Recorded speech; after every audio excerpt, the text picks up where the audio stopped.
বাংলাদেশ সশস্ত্র বাহিনী দেশ ও জাতির সেবায় সব সময় পাশে থাকে বলে মন্তব্য করেছেন নৌবাহিনীর প্রধান অ্যাডমিরাল এম নাজমুল হাসান। সকালে সাভারের আশুলিয়ার বাইপাইল এলাকায় Bangladesh national cadet corps BNCC অধিদপ্তরের বার্ষিক কেন্দ্রীয় ক্যাম্পিং এর সমাপনী ও কুচকাওয়াজ অনুষ্ঠানে যোগ দিয়ে প্রধান অতিথির বক্তব্যে তিনি মন্তব্য করেন। এ সময় তিনি আরও বলেন, সশস্ত্র বাহিনী দেশ ও জাতির ক্রান্তিলগ্নেও পাশে থেকেছে এবং ভবিষ্যতেও থাকবে। দেশের ক্লান্তিকালে সকল গুরুত্বপূর্ণ সময়ে দেশ সেবার মহান ব্রত নিয়ে বিএনসিসি অগ্রণী ভূমিকা পালন করেছে বলেও বলেন তিনি। এ সময় বাংলাদেশ নৌবাহিনীর Dhaka area commander rear admiral Abdullah Al Maksus, assistant chief of naval staff personnel rear admiral Mir Ershad Ali, BNCC অধিদপ্তরের মহাপরিচালক ব্রিগেডিয়ার জেনারেল আবু সঈদ আল মসুদ সহ সশস্ত্র বাহিনীর উচ্চপদস্থ কর্মকর্তারা উপস্থিত ছিলেন।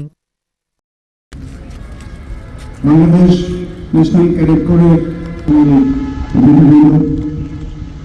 সম্মানিত মহাপরিচালক প্রতিষ্ঠানের প্রধানগণ